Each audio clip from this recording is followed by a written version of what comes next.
everybody. Welcome to the Find and Follow podcast, where we are all about helping you find and follow Jesus in your everyday life. Kyle and Scott, your hosts, are here today with a guest, which we'll introduce. He'll introduce himself here in a second. But quick quiz for you, because I went back because I was curious. How many guests do you think in different voices we've had on the podcast? Maybe some of the astute listeners can start going through the names of the people. Give me an over-under. I feel like that would be too easy. Okay. Too easy on an over. Give me a plus under. or minus. What's my plus or minus? Like your error? Yeah, if I. Oh, I give you within 4. Oh, cool. That's pretty good buffer. 15. And let me say this. No. I did it. 15. Okay. How about way off? Really? Yeah. How many? And somebody could be a better counter than me. We're right around 30. No way. Yeah, way. I meant 15 times 2. Oh, right. Yeah, double that. We're double blessing. Oh, wow. But we're here today with a guest. 31? Guess them number 31? I'd have to triple check myself before I put a hard number on it. I don't know if you're number 30. Let's go with 31. This is Jason Thomas. Welcome to the podcast. Thank you. Glad to be here. You're a guest. Yeah. Because officially today it's the first time on the podcast. So anybody new, you're a guest. We'll see down the road. Maybe you'll be more than a guest because you joined the Mission Church staff. You're on the team here. Now you got me that question. Like, what now do you're you not like consider saying I might not be on the team long. You're saying. What am I saying? Okay, I just trying to feel where this is going here. Yeah. No, that you might. I don't know if you want to do the podcast more regularly. If this is your jam or not. Hey, we're gonna find out. Let's go today. through one and see. Yeah. I mean, we're testing the waters here. This could be a terrible experience. It's no one's horrible. coming back. No, you invite somebody over for dinner and your house smells. I don't want to food's destroy terrible. the podcast for you. Like this could be not to out anybody's wives right now. Okay. Oh. To run the risk. Uh-oh. My wife at times, because it's a good excuse, you try a new recipe when people come over, and it's usually really good. She's a phenomenal cook. She tries things at our house all the time. It's wonderful, and she knows that. But it's a great excuse. Like new people are coming over. Maybe you'd buy some ingredients you don't normally would do. You just want to make it fancy. You want to be special. Like, hey, you guys are special. This is a special meal. We've never done it. But I'm like, that is so risky. Inside of me, I'm like, let's go with the staple. Yeah. The proven, tested. When we have guests over, let's make it really good, and it usually is. Yeah, I feel like I've had a new recipe at your house for dinner, and it was fine. We did that the other day. You're the exception. You're not we went over to some friend's house the other day, and it was like all week. It was like, hey, we're gonna have tacos. It's like great tacos, and it's kind of hard to mess up tacos, right?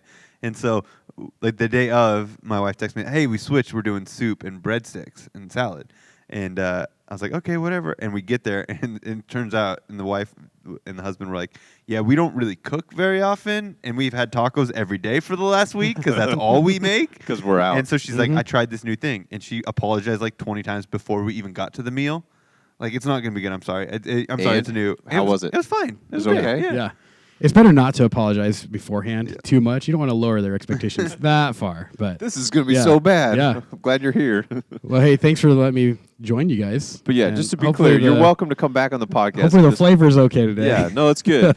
One of the things we do value on the podcast, and I'm sure a lot of listeners would agree, is having more voices. And they're like, yeah, we're tired of Craig, Kyle, and Scott. Can you guys get some more voices? Yeah. It's fun for all of us. Yeah. It's helpful.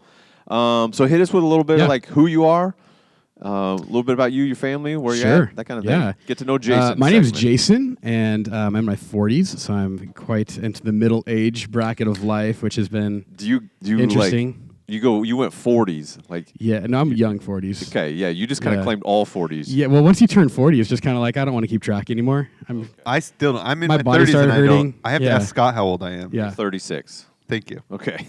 In staff meeting the other day, somebody asked, and I go 35, and Scott goes, no, dude, you're 36. Yeah, go, June 15th, you'll be 37. It's weird. You start forgetting. I'm like, I can remember my kids' ages, but mine, I'm like, I'm not sure anymore. I can't remember. So you're 41. So 40. Thank you. You're welcome. I was good. That actually is correct, I think. So yeah, 41 years old, and I grew up actually in the Spokane area for majority of my life. In Medical Lake, went to middle school and high school there. Graduated. What was that like? Medical Lake back in middle school, Yeah, high school. honestly, what were you like- doing there? What was I doing? I was going to school. I For know the most part. Like Doing what, middle school? Ride your bike down the street, go to the park. Oh like, yeah, what's 100%. Like it was totally. And you lived safe on the place. lake, right? Lived on the lake. I didn't know that. Yeah, my dad was the director at Silver Lake Camp. This is why we have you on the podcast. You didn't know this? You I know didn't that? I know. feel like Oh. we've had this conversation. Biggest No. part of my story is Silver Lake Camp. Well, I've heard that Yeah. part many Yeah, yeah, times. yeah. Never heard the element. That Also, I lived there. Yeah. So. I just knew you kept talking like I'd worked there during Yeah, the summer. yeah. You lived there. Yeah, I didn't have a choice. It was kind of like that's where I was working for 'Cause the you summer. wanted to live. If I wanted to eat, that's where I was and going to go you eat. wanted to live too. indoors. Yeah. Yeah. Every- that like makes all sense. summer, talking about food, like we ate, all of our food was basically leftovers from camp. So like during the summertime, it was whatever it was for dinner down there, it's probably coming home, and that's what we're having. And that was just how it went. So That's yeah. awesome. Yeah. No wonder. Okay, because I've heard from you so much like how Yeah. important Silver Lake Camp is. Yeah. Got it. And This that's part makes of it a lot because like sense. it took up a ton of my life was there, and it still plays a huge part. In, Yes. in How my long foundation. was your dad the director up there? Oh man, that's a good question. I want to say 10 years. Okay. It's probably roughly Yep. somewhere around in there. Yeah. Have to get the Pretty much all your middle calculations out. school and high school. Yeah. So like late elementary, and then through when I graduated, I think one of the things he wanted to do was make sure he stayed there until I graduated high school. I had some really good core group of friends, and so we just hung out and did the camp thing, and it was really cool. Like Silver Lake Camp was in a hard place at the time when he took it on.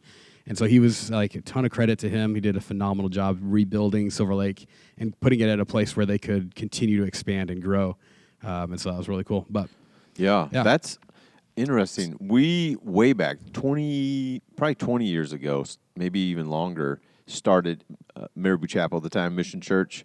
We would do like a family day out there. yeah, So that we may have overlapped when you were there. Oh, Like yeah. we'd come out as a church, have a picnic, do Yeah. baptisms, Yeah. you know. yeah. Because it was like the first summer or two when we started. Yeah, we did. We did up until 2009 and maybe 10 was like the last summer of 9 and 10. Because I remember Olivia being like a baby. Yeah, 2009. So I remember Amy like holding Olivia as a baby. I can like see it. That must have been our first summer on staff at a Right. Mission Church barbecue. So we maybe Yeah. did it the next year or two. And I think they'd done it before that. Oh yeah, because I remember doing it as an intern and all that kind of stuff. Yeah, it was a Okay. big deal. Yeah, I was- Was that a regular thing at camp? Churches come out and just kind of Oh, for the. yeah, every weekend. Yeah. In between camps. So you have a week camp of youth stuff, and then the weekend it was a church that would come out, rent it out for the. So where'd the you fun grow thing. up before Silver Lake Camp? Before that, Yeah. my dad was a pastor in Rosalia, Washington. Okay. When I was like 1 year old till 7, we lived there, and then we took a short stint, went to the Canary Islands off the coast of Africa. For about 6 months or so, my dad was filling in for his brother, who was a missionary there. Wow. What Came was back that to raise like? some money. Oh man, I was 7, so. Do you remember much of it? Here's what I remember about it: is that we could be on the beach in the morning or during the daytime, and then we could drive and go up the mountain and go sledding on the same day, and that Whoa. part was pretty cool. Like I'll remember that they had white sand beaches and black sand beaches, so that was kind of fun. But then that's pretty much the rest of my memory. I got a remote controlled car there, little red Porsche, so I remember that. That's a highlight. These are all highlights. Like, Those are that's highlights. A good, That's when you're 7 years old. That's what matters. Is did I get an RC car? and white sandy And I beaches. got to go White sandy beach, sledding yeah. and swimming And on the sled. same day. Dude, I'd love to go back and visit. That was Yeah. heaven. I know a lot from pictures, but actual memories, not really. But Right. the pictures are tropical. I mean, it's their Hawaii. It's like Europe's Right. Hawaii. So, Yeah, that's fun. yeah. So that's Okay. been that So was part of Rosalia it. Then we to- moved to- back to Spokane, and then we were here, and we were living on the north side. I went to Arlington Elementary, which is just off of Francis. I mean, if you go, So was your dad That's pastoring really- up north then before you came? no, it was just a landing spot. My Okay. grandparents lived like right around the corner, so they bought a house back when it was like $30,000 and like fixed it up. And my dad was like, I think just at that point, kind of getting back into what's next, and so then looked at and then the camp was an option. So he was commuting in, doing work there, and yeah. And then you've shared with our church and different people, but that's where you met Sheena, right? Yeah, At at Silver camp. Lake Camp. So there's a few like things from memory. Like if I look back, 7 years old, I kind of remember. I remember when I was 4 years old, we were in Rosalia, and this is the only thing I remember from 4. 'Cause, I mean, there's very few things people can remember from that age. But I'm laying in my race car bed, and my mom was tucking me in. I remember just sitting there and asking her if I could ask Jesus into my life. That's all I remember from 4, but it's very vivid. So like, what that says to me, just as I've continued my life, is like I'm still following Jesus today. And at 4 years old, as much as I knew, I wanted to do what my parents were doing. Like I loved what they were encountering and what they were talking about, and so I jumped into that and continued to make that choice throughout my life. So then when I was 12 years old, I got baptized at Silver Lake Camp by my dad. I think it was at family camp, I believe. It wasn't a youth camp. myself and my sisters, we got baptized right there in the lake with a bunch of family around, and so that was like the 12-year-old thing. So again, Silver Lake Camp played a huge part in my spiritual life as well, and faith journey. And then, as a young teenager, I worked at Silver Lake Camp, and one day I looked out the window as I'm washing dishes and just having fun with my friends. We're the Silver Lake Camp boys, and we're out there just dishwashing, and looked out and saw this attractive girl through the window, and thought, man, that's fun. I wonder who she is. And later we get introduced, and we started a friendship. Like, it was flirtatious at first because we're young teenagers, but it went from that to back before email. We were just writing letters, and it was just like, what's going on in your life? And I mean, everything for me, it was like, I wanted to hear about her story with God. And I know that sounds like, hey, you're just saying that. No, we really did. Like, that was kind of our foundation was about Jesus and like, what's God doing? And so, yeah, we built a friendship that's awesome. Turned into more. Pen pal. Pen pal. You still have those letters? Pen pal. I think she does have some letters. Yeah. And I'll find, like, box. we've been cleaning out some stuff. I'll find, my wife and I used to like write letters and stuff like that, and notes and stuff, and like pulled out something the other day. Like, what is all that? Oh, these are like notes from middle school or high school for us. It was like high school. Did you ever throw an extra thing in the letter, like, I don't even know, like not stickers, spray but with like cologne. Spray with cologne. I did pictures of myself, pictures, okay. obviously, but obviously. I didn't want her to forget. But looking back, I'm like, I wasn't that attractive, so I don't know what I was thinking. But and then you guys have 2 kids. 2 kids, yeah. Jack and Emily, 11 and 9, and they are great. Because you guys fun age. Did the long distance thing for a little bit, right? Like, you we did for like, when we met when I was 17 and she was 14, so it's totally legit and fine. Parents were all good with it. We were just writing letters, so above board. It's all good. I think we're past that point now, right? You're way. And it took a while. I think we kind of considered it just a friendship, like really, really close friends. And so she ended up going to Northwest, and I did an internship here in Spokane Valley for ministry. And so we were still really close, and we decided to take a break-ish because I was doing this internship. So we're like, whatever we have, let's put a pause on it, not call it anything. And so then we took a little time, and she did the Northwest thing and said she kept comparing guys to me, which was kind of cool. And a while later, like after about a year, I invited her to go to dinner at my now brother-in-law's house. He was doing a Thai food auction dinner, and so I was like, hey, he's like, you can bring somebody. I'm like, well, I don't know who to bring. I'm an intern here. Don't know what I know. And so I called her up and asked her if she'd come to dinner. She drove across the state.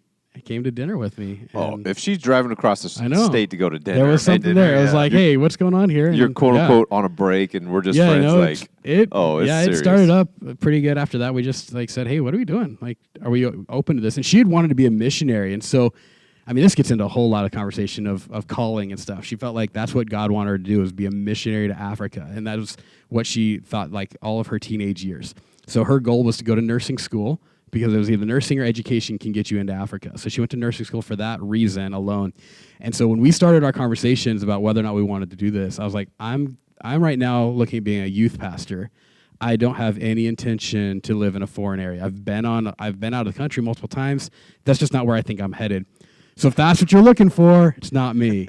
And so we had to have those conversations, like, what do you do with that? And then we looked at, what is God calling? I'm like, no, I mean, maybe God will change my mind in a year, but right now this is where I'm at.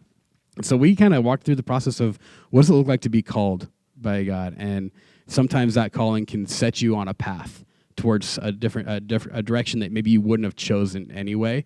But now once you're on that direction, you just have to be open to where's God leading now, where's God calling me now. And so the God's calling isn't necessarily like always, hey, you're going to do this when you're 45 years old, so just that's all that you got to plan for. It's more like, hey, what about this? And so you start working through it, and all of a sudden you're like, oh, doors are open now because I chose to do that. And so, yeah.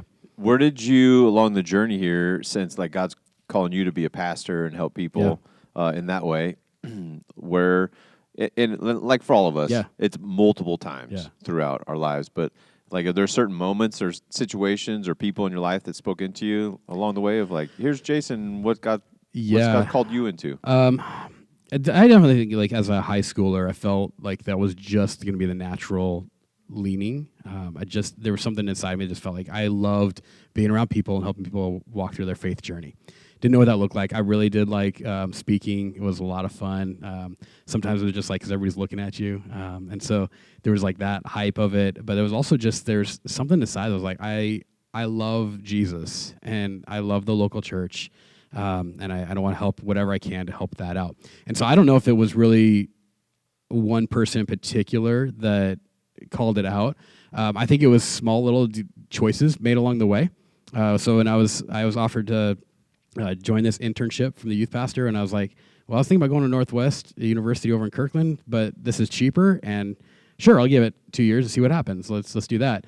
And then a couple weeks later, I was at a class. I was taking some classes at Spokane Falls, and my professor came up to me and offered me a job working for her accounting firm because I was doing accounting at the time. And I was like, well, I'm actually already committed to this internship, so I'm gonna do that instead. She's like, oh, that's good too. Ministry's good too. And like kind of like smiled and walked away. And I was like, that was a choice I made though.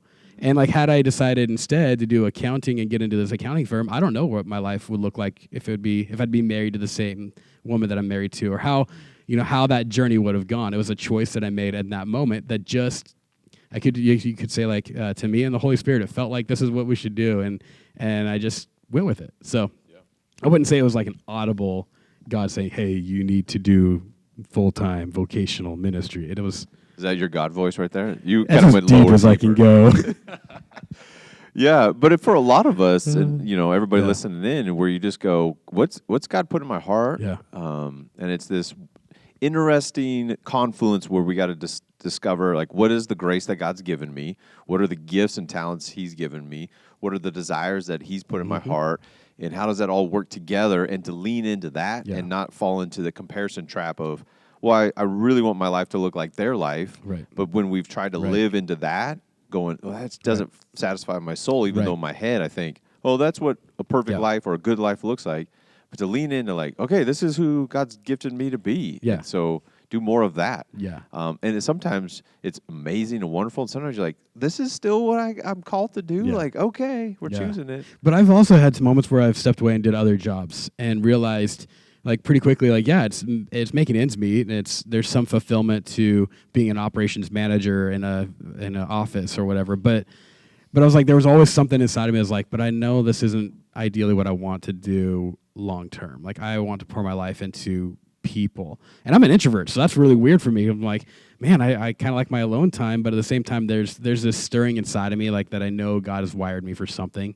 And so, yeah, with that, I would say the open stuff. I'm going to cut you off a little bit here, but that's what introverts do. Keep going. Yeah, we keep on talking. No, you gave me a mic, so here we go. Is living. We try to live our lives open-handed. So Sheena and I both, and this idea of like wherever God is leading us towards, and right now it's Mission Church, and we're here. So we're serving through Mission Church to serve Jesus' kingdom and what He's about, and we're very much about that. And so like we've had some really cool experiences where we've been able to help with church plants and different organizations along the way. And in every moment, it's like, hey, God, how do you want to use this right now to impact the life of people? And how can we leave this with some really good relationships, but hopefully some lives are restored and connected to Jesus at a deeper level than before we met them? Not that, it could be a lifelong journey where we're here at Mission and we're going to be here forever. But I don't know that. But what I'm open to is I'm open to whatever God is doing. And my hope is that while we get to be part of this team, while we get to serve here, that there are people that are going to either encounter Jesus for the first time or a refreshing way or in a deeper way and more meaningful for their life. So yeah. Nobody's going to be here forever. Right. We're either going to die, quit, I heard or it once, get fired. like, we're not necessarily called to, like if we were to use Mission Church as an example, I'm not called to Mission Church, I'm called through Mission Church, because none of us are going to be here forever. It's not... And we're not Kyle's lead pastor. It's not Kyle's church. We're here for a season. Yeah. We're here to build the kingdom of God. It's not about building exactly a name brand or a thing here called Mission Church. Yeah, and we've talked about that even in our own stories, and just even my season in this last little bit with transition, just going like, okay, God, I don't know what you got. Like, I knew for a really long season I was called to youth ministry in Spokane Valley. I didn't know if that was Mary Boo Chapel or Mission Church or whatever. I just knew that I was a Spokane Valley kid who fell in love with Jesus, and I wanted other Spokane Valley kids to fall in love with Jesus. And so for 11 years of my life, that's what my wife and I did. And I would have never, ever thought that I would be the lead pastor of this church, but just going, yeah, okay, God, what is it? And what does this season look like? And what are you doing? And I know that you've gifted me in certain ways, and how can I give that back to you? And, like, I know a little bit more of your story, and you're talking about you and your wife both with that, like just going, does that mean Africa? Does that mean for your wife to have, to be the light and life of Jesus at a hospital in Seattle or at a hospital in North Idaho? Like that, what does that look like in this season, God? And how can we live open-handedly? Yeah. I think you're extroverted, but anyways, we can argue about that. I was going to say, as soon as you said that, Scott's thing goes up with his, everybody has both. It's just like right-handed or left-handed. There's truth to that. I think everybody does have both. It's how you get recharged. Yes. Do find yourself being around people. Is draining. Is it draining? It's life-giving, but draining at the same time. Yeah, does that make sense? And it's tricky because we all need solitude time. We all need recharging. Because you think about it, most of us live by yourself a majority of the time through the day, even though we interact with people. Anyways, it's how you get recharged. Of how, and again, like we host Thanksgiving just this last week, and we got 25 people over at our house, and it's fun and energizing. But I get to the end of the day, and I'm like, I'm tired, but there's a large part of me that needs to be with people to be recharged. Yeah. Whereas an introvert, there's a larger part of them that like I need to be by myself, sunny window with a book. This is my wife, curled up like kind of like a cat. She needs a couple hours with her book to get recharged, and she's very social. Yeah. And she's always planning, especially with close friends and family, things to get together. Yep. But anyways, we're kind of on a I'm way more like close friends. I can spend a lot of time with. Right. If it's meeting new people, it's really hard for me. It is like it's crazy, which is. But you're very good at it. Yeah, you are. You're very good at meeting people, remembering people, engaging with people, being very present with people. Anybody who's listening, who's at Mission Church, if they've had a conversation with you in the lobby, like you're very good at engaging with people because you care and you want to help. And I do, and that's the part that's really life giving. That I'm like, that's just a part of who God has made me to be, and it's a special thing because if I'm sitting at home and I'm like, hey, we're gonna be having a whole bunch of people come over and do this, and like, let's go meet all these random people you don't know. Or if my wife's like having a party and it's like a bunch of her work friends and like all their husbands are gonna be there, I'm like, I don't really need to go meet all their husbands. I don't want to have small talk. And so I think for me, it's the small talk I don't enjoy. When it comes into meeting people and the whole faith journey and what they're on, to me that doesn't feel like small talk. Yeah. To me, like there's a reason I want to know you. And so anyway, there you go. Now everybody knows, like, what do I talk to Jason about? Just jump right into the deep end of the pool. Oh man, get into the deep talk. I enjoy that. Yeah. So the one-on-one stuff, I can engage with somebody for a couple of hours in a conversation. And to me, that's fun. I enjoy that. Life-giving, energizing. Yep. Very energizing. Right. Yeah. I think a lot of us would echo that too. The small talk runs out quick. Yeah. So, right. So I'm an extrovert, but I hate awkward. What do I do now? I'm like, I think I'm done with this conversation, but I don't think you're done with it, so now I have to stay here. I mean, and I've upset people. If I've upset some of our listeners because they're like, oh yeah, he just took off, right? I was like, I don't know what to do. How do I keep going? You just say, and I'm done. Goodbye. Yeah. That's what most of us say. Thanks for talking. Are we still okay? So hit us with a little bit, just maybe a bullet point. So your career, highlight where you've been. So you were here at the Valley. Yep. Spokane Valley. Was a youth pastor at Valley Assembly, and was that straight after the internship? So it was like internship there. Transitioned to like an associate youth pastor role, and into youth pastor role, and then transitioned out for a while. And my wife was finishing up nursing school. We're trying to figure out what was next in our season of life, and got invited to help plant a church over in Bonnie Lake, Washington. So we moved over to the Seattle area and helped plant a church, and then we had some life stuff happen that we can talk about another time if you guys ever invite me back, or maybe it'll just be a teaser that you guys will never get to know. But we had some life things happen, and it was just kind of shook us up quite a bit. And so it was another one of those seasonal moments where we're like, hey, God, what are you doing? And he opened up the door, and we ended up transitioning and helping out with another church in the north of there that was in Renton, smaller, kind of a church plant, and helped connect with them. And again, doing a lot of the connections and groups and hospitality and just kind of the natural things that I enjoy doing. And so we joined their team for a few years, and we enjoyed. It sounds weird to say we liked living in Renton. we enjoyed our life, enjoyed where we were at. God was really good to us. We had both of our kids during that season there. And then I reached out to a friend of mine who lived in Missouri, and we were just talking. I'm like, hey, I want to come visit you. This is going to, if my extended family is listening, they're going to find out. They were hosting like this big kind of a family reunion type deal, and it was from Sheena's extended family.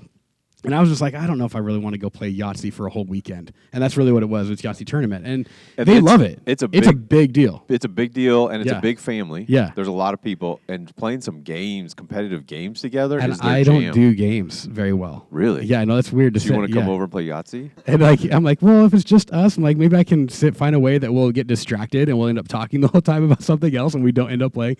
Once I'm playing, I'm usually fine. It's just like there's absolutely, and Sheena will attest to this, there's nothing inside of me that says, hey, let's play a game. Like it just, unless it's like a video game, you're not maybe. competitive even at all? Competitive, but I don't like party games. I'm probably not super competitive that way. Huh. No. I look at it and go, if I can't win or if there's no purpose, like why are we doing this? But like that's my thing. And I'm like, and I think I go into it with a lot of like the party game type stuff where I'm like, I'm probably not going to win, so why would I want to do this? Like, so how does the family Yahtzee party work into Jesus' calling? Yeah, again? so then they were doing this, and I was like, hey, I want to do something. I was like, I kind of get an excuse, a little bit. This is the first one they're doing. I'm like, I'll find something else. So I called a friend of mine. It's like, what are you guys doing this certain weekend? He's like, hey, yeah, why don't you just move down here? I was like, what? And he's like, I've got a position. You should apply for it and come down so here. I want to come visit turned into you should just move. Yeah. Like visit. I'd never been there. I'm like, all of a sudden I'm like, all right, now I got to go on and look at maps and figure out where exactly is Missouri. And so we started this process and I just figured, hey, you know what? I can always back out. I don't have to actually say yes. So I looked more into what they were doing. I knew a couple people that lived down there and we just went through the whole process to where they offered the position and then they flew us down because I was like, I don't know. I've never been to Missouri. So we flew down there, and the weekend we were down there, we lined up an interview for Sheena as well. We both had our interviews, kind of our final interviews at the same exact time. She was at the hospital in Springfield, and I was sitting in, I think, Panera, and we were having our final deals, and we came out, and she's like, I just got told by the HR they want to hire me. They said they'll let me know in a few days, but she just said, no, they do. And I was like, well, what do we do? Like, we both have these offers. And so we prayed about it and just said, you know what?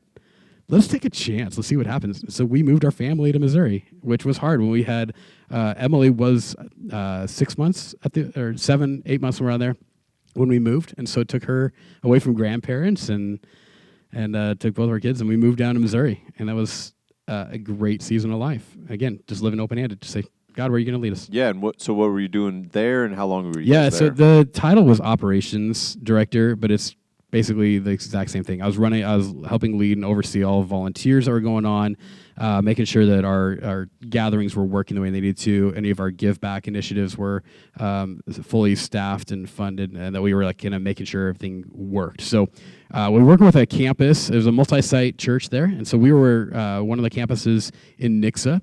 And so we had 2 services when I first moved. We launched a third on a Saturday night. And then while we were there, because we were running out of space, we were continuing to have a lot of growth. We ended up launching a 4th service so a third one on Sunday morning. But doing 3 services on a Sunday morning doesn't usually work. That's a lot in a day. And so what we did is we just offered 2 at the exact same time. And we just found another venue, put it in there, and did another video venue. So we were already basically a video venue for teaching. And then we did the other one. We did a video of the worship and the teaching, and just had a different. And so I had a different guy who was a host there, who now he's a campus pastor with North Point. So excited for him. But just really cool to see how do we manage growth and people coming to know Jesus and the excitement of baptisms and like life change happening, the impact we're making in this community. But we're also limited by growth. So that was a fun season. The whole time we thought we were going to build a brand new campus. Didn't happen while I was there, and they just launched it this last September. They were able to move into a brand new building and go down to 2 services, so that's been good. And how long were you guys in Missouri? Missouri for just under 4 years, yeah. So not a long time. We actually, it was the same type of deal with transitioning away. It was like, it just kind of was like a phone call of, hey, what about this? And we looked at it, and again, we've lived it where we're like, hey, I'm not going to make my wife, she loves her career. This is her mission field, is serving as a nurse, and she's had so many amazing conversations with people through that. but it's never been my intention that, hey, just because I want to do something different, I'm gonna make you leave what you're doing. It's a both. Like, we pray about it. We say, is this for us? Even the move here, same way. So there it was, God opened up doors for us to both move, and we ended up moving back to Renton and planting a church there. It was launching another multi-site campus for another church, and launched it in Renton. And my wife got her job back at the hospital she had been at before, and so we were back into the kind of the hometown. And then we helped launch it. We realized that something different. It wasn't probably the right organization for me at the time, and so we backed away and said, let's take a sabbatical. Like, let's take a break from this whole vocational ministry type of deal. And so we took a little break, and then COVID hit. So that just changed everything for our plans. So a little break became a few years of like, well, now let's just try to figure out life. Everyone's worked from home except for nurses. So Sheena still had to go in, and the kids were at home for that year for school. So I became a homeschool teacher and trying to figure it out, and realized that, man, this curriculum and the way they're doing it is probably not the best and most edifying, and we could probably figure something else out. So, yeah, we recently decided to start homeschooling our kids too. So that's been fun. And that's part of all that. Like, move here, get different jobs, homeschool, change. Like, you guys have changed a lot in the last few days. Right. What's crazy is that it's at the time of this recording. I mean, we're still in November, and we moved here in November. Right. And I feel like I've been here a lot longer than that. Like, it's been a couple weeks. Yeah. Right. Yeah. So that's kind of the nutshell. Like, when you look at all of that and just sitting here today, like, what do you really get fired up about, passionate about, as far as when it comes to following Jesus yourself and for your family and helping others to do that same? Sometimes people are a little more, like, I had this experience, so that's been a driving force or message, or the grace of God is huge, or, man, my just passion for life to get people to really know the scriptures and teaching them in more of a biblical studies kind of way versus a devotional. Like, for you, as you think about it, like, what's your passion when it comes to helping comes to helping people follow Jesus? My biggest thing is that it's not just religion. Christianity is a religion by definition. However, it's so much deeper than that, so much more fulfilling than that. Because to me, it's about having that real relationship with Jesus. That when it comes down to what word I might use to define like what's important to me, like, grace is huge, but like, I look through my life and I'm like, I see God's grace in many ways, but often I see it more in other people's lives. For me, it's hope. It would be my defining word. Because I've had a lot of different transitions and seasons of our life where we felt like, what now? God, what are you doing? Like, I feel almost lost, almost feel like I don't understand. And it came back to having just this hope and assurance that who God is a good God. He does care. He is there.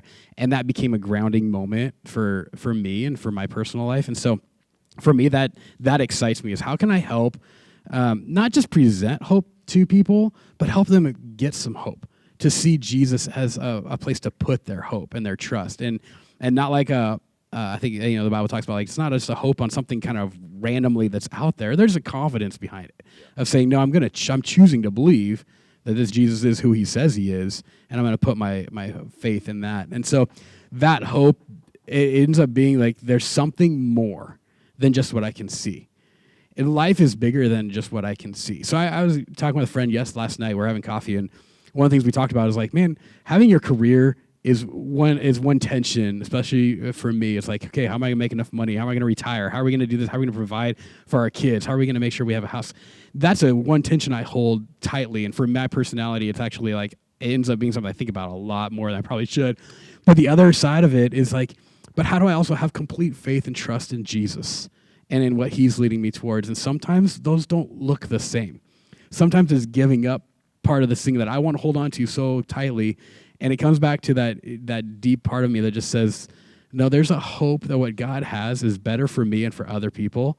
And if I just trust him and follow him, and that's really hard sometimes, but if I would just do it, it'll be better. And so I think that for me, it's hope. And that's the thing I'd want for anybody is like, you can go through life through the hardest seasons, the darkest moments, have huge struggles, things don't go your way, things are falling apart, and you may have questions if God even exists, because that's normal, but there's something inside that just says, but there's a hope, and I'm going to hold on to that hope, and I'm going to get through this, and you will, I believe. So You want to speak this Sunday? That's right. Yeah. Hope in the darkness. Hope in the darkness. We're talking about hope this week. I got a head cold, so I think I'm gonna be sick on Sunday. Just roll the clip. Just do that. Just do that. I'll just play There from we go. spot. Yeah. So good. It is really good. Yeah. And you're professional. You could come back as a co-host because off screen here we just had two people walk through Podcast HQ. I didn't do my due diligence to let you know, like, sometimes people wander through, okay. and you just kept rolling like a boss I right in the figured- middle of all that. I figured they Didn't skip a beat. Yeah. So, you're a pro. You can come back. Let's talk. We'll talk about the speaking thing in a second too, because that's a lot of people's question. Yeah. But here's something too. You've said to me, I've seen in you is and tell me if this is a passion for you or if I'm misreading. But you just love to help other people win, help to bring out what God's put inside of them, whether it's connected them to a serve opportunity or what God has, the grace God's given to them, and like see them genuinely succeed and help raise them up, build them up. Is that something as well? Absolutely. One of my fears in life is that church leaders view people and volunteers as like a pawn to get something done. And so I never want to be that person. I've had the joy of not being on vocational ministry staff for a while and working other jobs and just being a part of the church. So I have that perspective too. I have the perspective of I have a 40-hour plus week job, and I'm also coming here on the weekends. It's supposed to be my Sabbath, and I feel like you're abusing it because all you want me to do is do all this, and it's really for your metrics, but you get an extra day off during the week that I have to work. Like, you know what I mean? Like, so I've had that deal go on where I'm like, oh, this is what life is like outside of the ministry world. And I think you can get into a bubble within the vocational pastoring and ministry is like, and with good intentions, but we sometimes just kind of miss it. And so there's times where I'm like, I really want to fight for that. Now, at the same time, that doesn't mean I don't think you should do anything. I think that's where it's intentional about how you are wired and where God's going to use you, because it is going to be life-giving to you. When you're part of a family, it's better to like jump in and help with the dishes and help put away like some things and like clean up, pick up, and you feel like you're part of something. You're not just there being served all the time. So I think there's a huge value in that. And I love seeing people serve in what we call our sweet spot. Like, what is it that God has gifted you in that's going to not drain you? Now there's anytime you do anything, whether it's paid or not, there's the job part of it where it's like you just kind of have to show up, you have to be there, the responsibility. But hopefully more often than not, it's like this is fun. Like, I love finding where people can be, and then especially if there's seeing something in somebody that maybe they don't see quite yet. Like, God has gifted you in this area to lead. I believe that, and you may not know that you can do it, but you can, and we're going to help you get there. I want to help you see that. But and that's true. It's our heart, your heart, as far as like, see things in people, help bring that out of them, encourage them, coach them along, let them take a chance, take a risk, try something new. That's and my responsibility is like on a Sunday morning, right? Some of these teams that are going on within the lobby and in hospitality or within the parking, whatever it might be. But what about bigger than that? What does God see in you throughout the week? Like, at your job, you can make a stand for Jesus. You can be different. Like, that's okay. And I want to help you see that. Like, to me, that's almost just as maybe more important sometimes. Is like just our everyday life. But right. Yeah, and it should be the church. We should be a place where people are growing in character and becoming more like who Christ is. That transfers and translates to our entire lives. Right. In learning things here and leadership level that is for career and for your household.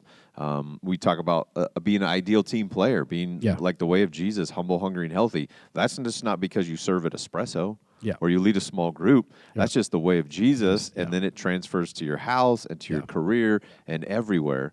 And even some of the practical things where like people have literally put on like mostly teenagers, but put on job resumes that they've worked at an espresso stand before on Sunday mornings here. Like, awesome. That is helpful. Like, you have some experience dealing customer service, making a thing, producing a product, running a Square reader, with a card. Like, that's all legit. Yeah, but I mean, back to, I think of my story, and I know you guys would echo it in that the people that did that for us, that called out, like I know even as an adult, like, can I do this? Am I gifted? Can I? And having people in your life that like, here's what I've seen in you. I mean, I remember mentors and people who, again, I felt called to ministry early, and then I'm like, yeah, this is it. And then I'm like, is it though? Like, can I do this? I don't know. I'm gonna screw up. Like, and having those people who are like, no, like, here's what I've seen in you, and and then a little bit of the healthy push. Like, yeah, don't sit on your hands. Don't just sit there. Like, God's got more for you. Whether it's at your job, whether it's on a Tuesday afternoon, or whether it's on a Sunday morning, whatever that looks like, and how we can help people do that, take their next steps to follow Jesus and move in that direction. Because, yeah, nobody wants to just stay the same. Right. I hope not. We'll try to land the plane here. I got a couple of quick fire questions for you. Well, the first one's maybe not quick fire. The speaking thing. So a lot of times people's assumptions, people listen in like, hey, you're a new guy on the team. You said earlier, like, you youth pastor, you like to be up front speaking, that kind of thing. Like, the expectation, we try to help people. We have a team approach here. So, like, Jason, he's going to start speaking. When are you going to speak? Have you already heard next that? Sunday? Really? Have No. you? Oh, okay. I was like being proactive, trying to help. He's trying to make the conversation happen. Yeah. Here's where I land with that one. I actually really, really enjoy communicating. Once I know what I'm going to say, then it is fun. So, like, even sitting here, like, this is great. I like having this conversation. So there's no pressure to it, and a lot of it is like there doesn't have to be prepared. I'm going to go back and I'm going to listen to this and be like, oh man, I sound like an idiot. What am I saying? Just don't listen back. No, I'm like, shoot. But I think, like, for me, it goes in a little bit of that introvert and overthinking. If you've ever done the Enneagram, which was popular for a little while, like, I'm a 5. And so, like, for me, it's a lot of behind the scenes. It's a lot of organizational. It's a lot of in my head. And unfortunately, what that does is when I'm, like, looking at, hey, we got to do this message, or I need to think through, like, what do we do? Then I start thinking, like, okay, is this the most important thing? Am I saying the right thing? Am I actually articulating this in a way that's theologically correct and in a way that's going to connect? And then I start to overthink that, and I start to and then I'm just worried about it, and then it just drains me, because that's all I can think about for, let's say, if I'm speaking on a Sunday. If I know that, my week's shot. Like, I just feel like mentally that's all I'm doing, and I'm just processing it, and I'm, in some ways, I wouldn't say, this is going to sound weird, like, it's almost like a fear, like this weird fear inside of me that's just like, I'm going to mess this up, or I'm not going to do good. And I know that doesn't sound very spiritual. It's almost like an attack, but it's a real thing I have to fight through. And so it becomes, like, stressful, and then I don't feel like I'm good until the moment I start talking. And then I'm like, okay, I'm in it. Here we go. Let's just make this work. And then afterwards, I'm like, that was the best thing ever. This is amazing. Love it. Life changes happening. Oh, you're preaching next week. Oh, what?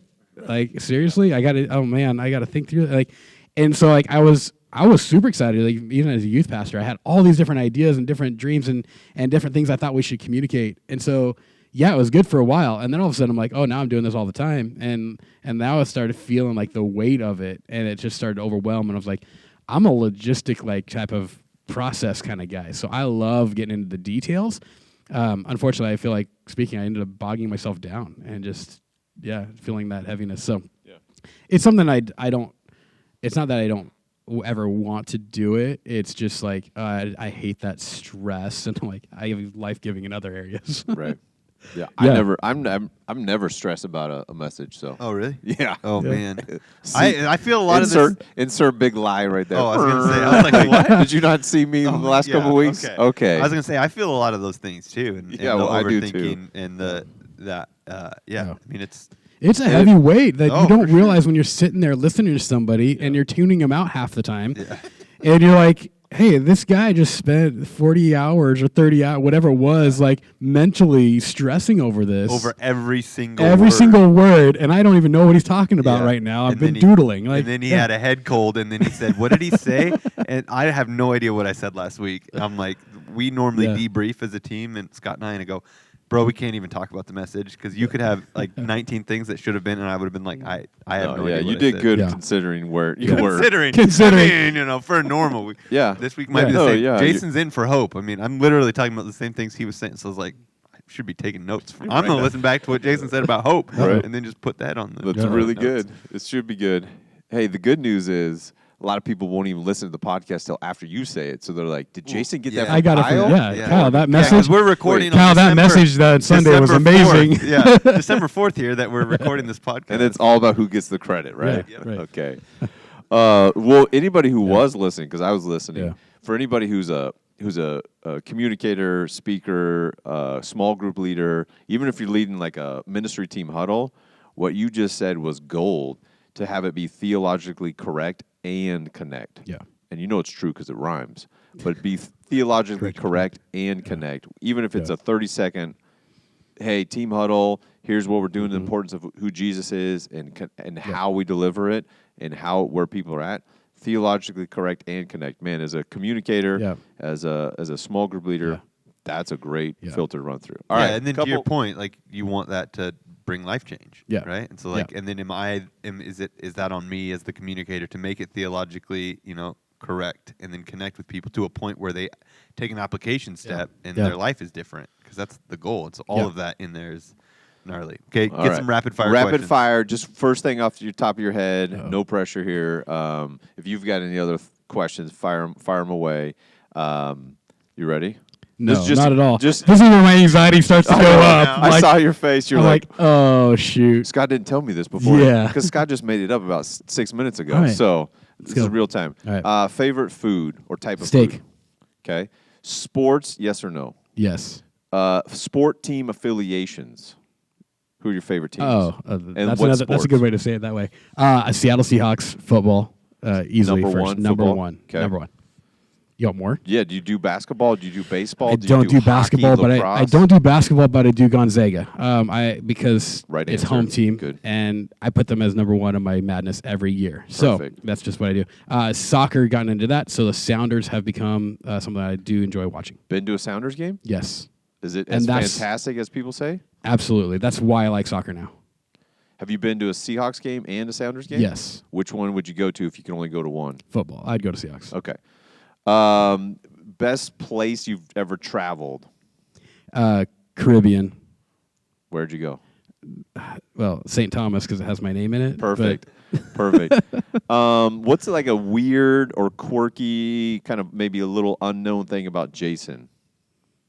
Oh, man. Well, you got some hidden talents. You got some sort of, no, I would say, I can play the drums. Okay. I don't know if that's quirky though. But it's maybe not known. Yeah, not known. I'm OCD. Very OCD. Like very for tidy. some reason. A lot of tenacity. I want things to be in order and things have a place. Yeah. Right. There you go. What's one of the favorite things you and Sheena or the family you guys like to do? Like what's a go-to downtime recreational fun on a vacation? We like to do this. We like to go camping. Do you guys go tent? Tent. Okay. Tent camping. That's impressive. Good job. I don't know. Did you have anything else? Second highlight to that would be a cruise. Ooh. Somewhere hot on the beach. Perfect. Kids like that too. The kids have been on a cruise with you guys? Yeah. Awesome. Yeah. All right. Thanks. That was it. That wasn't too bad. Yeah. There you go. Nailed Easy it. questions. Thank you. All right. Well, hopefully tuning in this week, you've picked up some sort of encouragement, a nugget this week about what it means to follow Jesus and helping you, whether it was hope or just your calling or the grace God's given to you, leaning into who you are. But Jason, thanks for coming on the podcast as a guest and letting us get to know you a little bit more. Hopefully I get to come back. Well, yeah. Did you like it? I did. Okay. It was great. Well, then You guys are great hosts. You do a good job. Appreciate it. We could have some more meaningful, deep conversations about who Jesus is and how to follow him more. Yeah. So thanks for being on. Thanks for tuning in this week. We'll chat with you on the next episode.